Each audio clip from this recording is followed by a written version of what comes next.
voudrais vous dire que nous avons tous regardé ici sur ce plateau avec beaucoup d'attention, avec beaucoup d'émotion, ce film qui retrace l'une des époques les plus difficiles, les plus douloureuses de notre histoire. Et si nous l'avons fait, c'est parce que tous ceux qui sont autour de moi sont les principaux acteurs du drame que nous venons de vivre sur l'écran. Et je voudrais vous les présenter à nouveau brièvement avant de leur donner la parole. Je commencerai par Madame Bernadette Bourdelle, qui est la fille de la célèbre cantatrice Helena Bourdelle. Son frère, ensuite, Guy Hubert Bourdelle, dont nous saurons tout à l'heure s'il a été ou non super résistant. Monsieur Ramirez Junior, qui est le fils d'Adolfo Ramirez et qui est venu spécialement de Bolivie pour participer à ce débat. Le général Spons, qui résidait chez les Bourdelle à Paris. Et puis Michel Taupin, qui est le ministre des Anciens Combattants et qui a bien voulu accepter lui aussi de participer à cette grande émission. C'est un plaisir pour moi de venir très simplement, sans chichi, me souvenir avec mes camarades. Est-ce que vous avez des commentaires, des remarques à faire tout de suite? Oui. Alors, attendez, chacun votre tour. Monsieur le ministre, d'abord, si vous le permettez. Je tiens à vous dire que je suis parfaitement scandalisé. On nous a présenté ce soir la réalité d'une façon odieusement caricaturée, pour ne pas dire grotesque. Je passe rapidement sur l'histoire du demi-frère d'Hitler qui tient de la plaisanterie de mauvais goût, pour en venir plus précisément à mon personnage, que l'on présente comme un velléitaire à la limite de l'incapacité. Alors que tout de même, soyons sérieux, ne serait-ce que par respect pour les gens qui nous regardent. Si j'ai été nommé ministre des Anciens Combattants, ce n'est pas par hasard. Bien sûr, bien sûr. Quant à la famille Bourdelle, j'ai eu le grand privilège de les côtoyer. Et quand on sait ce qu'a été le travail réellement de cette famille pendant la guerre, et la difficulté de vivre à cette époque, l'on trouve que ce film n'est rien d'autre qu'un pur navet. Et je m'étonne, monsieur Jérôme, je m'étonne que la télévision ait choisi ce film-là. Tout est faux de A jusqu'à Z. Les personnages sont ridicules. Le ministre se plaint. Mais moi, alors, qu'est-ce que je devrais dire? Mais enfin, qu'est-ce que c'est que ce pantin qui est tantôt mou, tantôt provoquant, on ne sait plus très bien. Écoutez, vraiment, le costume dont on m'a affublé dans le film, c'est d'un goût.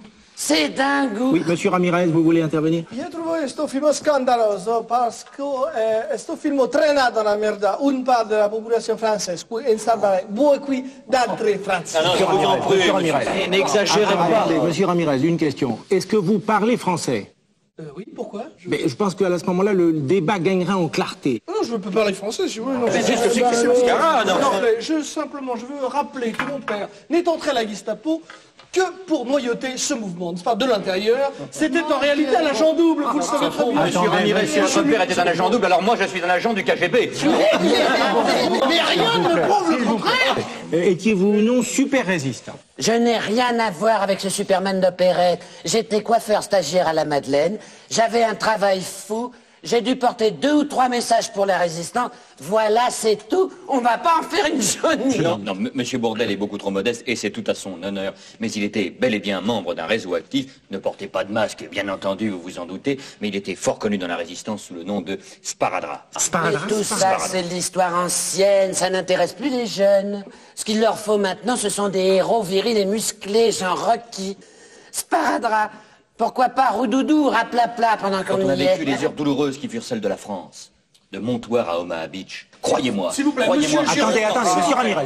J'ai l'impression qu'il faut être ministre pour avoir la parole dans ce débat ici. Mais si ça vous gêne, monsieur Ramirez, vous n'aviez qu'à être ministre. Je n'ai pas envie d'être ministre. Il est vulgaire. Bon, écoutez, Monsieur Jérôme.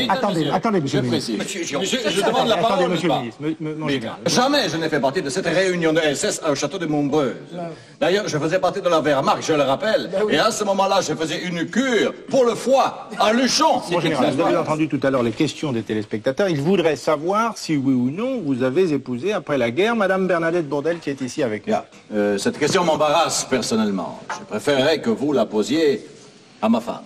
Madame Bourdelle, est-ce que vous acceptez de répondre à cette question? Mais qu'est-ce que cette question a à voir avec le débat sur la résistance? Je m'excuse, c'est du privé. Voilà. C'est du privé.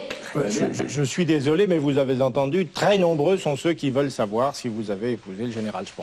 Bon, ben, écoutez, le général et moi, nous sommes épousés en mai 52 à Vienne.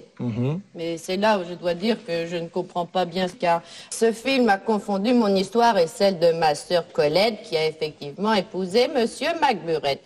M. McBurett, qui est l'aviateur anglais. Voilà. Ce sont des gens qui vivent très heureux actuellement dans le Sussex. Ils ont un très bel élevage de 20 000 porcs. Et s'ils ne sont pas là ce soir, c'est que ces bêtes-là demandent énormément, monsieur Ramirez, énormément de soins. Il faut leur gratter la couenne tous les jours. Et croyez-moi, dans ce métier-là, on n'a pas facilement son dimanche. D'ailleurs, les voici sur votre écran. Harry, l'aviateur anglais, et Colette McBurett. Donc, on a parlé tout à l'heure de mariage intervenu, j'ai noté, en mai 52. Exactement, monsieur Ramirez. Alors que ce mariage était consommé depuis bien longtemps. Je me souviens très bien comment notre père nous racontait, en riant, comment il avait surpris le général Sponsey la Bourdelle dans la cuisine, dans une situation très fâcheuse, si vous voyez ce que je veux dire. Vous n'étiez pas très habillé.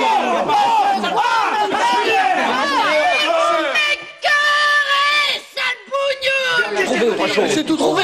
J'ai pas besoin de trouver, c'est tout trouvé. Prenons la Bourdelle, hein, la grosse Bourdelle, la cantatrice. Elle était présente sous les traits d'une immense cantatrice internationale multifare qui refuse de chanter pour les SS. Elle faisait 6 cabarets dans la nuit à Pigalle pour terminer à 6h du matin au One to Two complètement bourré, le nez dans la choucroute. Mais la mesure est à son compte, je m'en vais. Maréchal, nous voilà. Mais enfin, monsieur Jérôme, c'est elle qui s'en va, alors que c'est les flics qui insultent. De plus, j'affirme que le ministre ici présent s'est mis dans la poche 2 millions de francs, que André Legouin avait apporté la résistance, je le sais. Attention, Ramirez, n'allez pas trop loin, n'allez pas trop loin.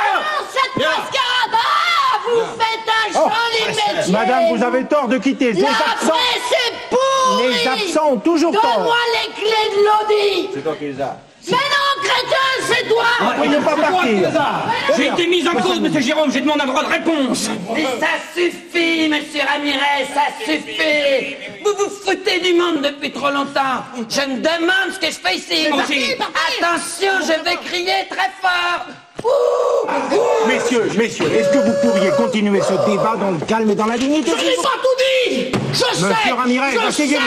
que c'est super résistant qui a étranglé de ses propres mains froidement le nain Enrique parce qu'il couchait avec Colette, sa sœur. Assez, c'est ignoble, c'est ignoble. Il n'y a pas de mots pour dire ce que vous êtes, monsieur Ramirez. Il n'y a plus de mots. Enculé. Monsieur Bourdelle, s'il vous plaît, restez correct. C'est trop Qu'est-ce que tu viens de dire, espèce de décoloré? Je vais te dresser, moi, avant vous là.